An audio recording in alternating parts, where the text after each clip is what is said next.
Umiinom ka ba ng metformin para kontrolin ang blood sugar mo? Kailangan mong marinig ito. Ang metformin ay isang common na gamot sa diabetes. Paano ito nagana sa katawan mo? Number 1, pinapahina nito ang paggawa ng glucose sa atay. Less sugar ang nilalabas ng liver sa dugo.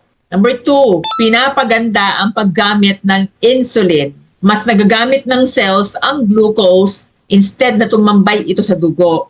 And number 3, binabawasan ang absorption ng glucose sa bituka. Mas kaunting sugar ang napupunta sa bloodstream pagkatapos kumain. So in short, konting sugar ang ginagawa, mas ginagamit ng katawan equals bumababa ang blood sugar. Yun ang dahilan kung bakit kapag nagtitake ka ng gamot na ito, kontrolado ang blood sugar mo. Magandang pakinggan, di ba? Pero etong sasabihin ko, ang malimit na hindi pinag-uusapan kapag matagal mo na siyang ginagamit.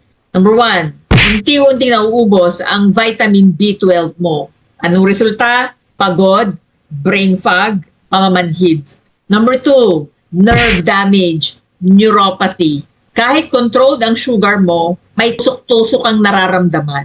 Number 3, chronic digestive issues. Pagtatae, bloating or kabag, gut problems or issues sa bituka. Next, panghihina at low energy. Parang lagi kang drained kahit okay naman yung numbers mo. Next, rare pero delikado, lactic acidosis. Pwede ito maging life-threatening. Nakakaramdam ka ba ng ganito? Comment mo ha, gusto kong malaman. Ito ang totoo at medyo masakit pakinggan. Metformin controls your numbers, yung blood sugar mo. Yes. Pero hindi nito inaayos ang ugat ng problema. Yung tunay na problema. Kung insulin resistant ka pa rin, kahit normal ang blood sugar mo sa papel, metabolically unhealthy ka pa rin.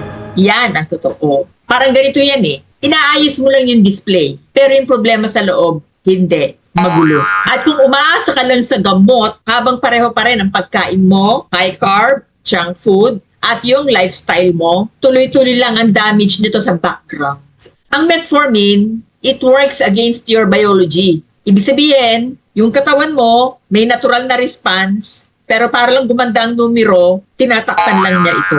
Ang tanong, nung gumanda ba yung numero mo, gumanda din ang pakiramdam mo. Pero ito yung good news, hindi ka helpless. Laging may pag-asa. Metformin can be a tool, pero tandaan mo short term lang yan. Hindi yan dapat yung iyong foundation. Let's be real here.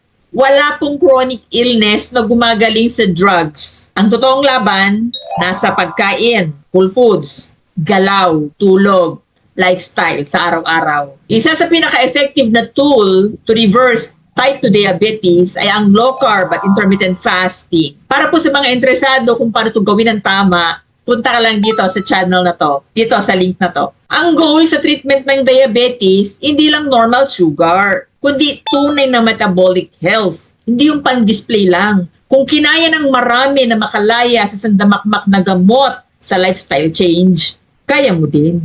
Mahirap po mag-diet? Yes. Mahirap din ang may sakit at nakagamot for life? Ang tanong lang ay, aling hard ang pipiliin mo? Comment ka lang I wish you health everyone. God bless.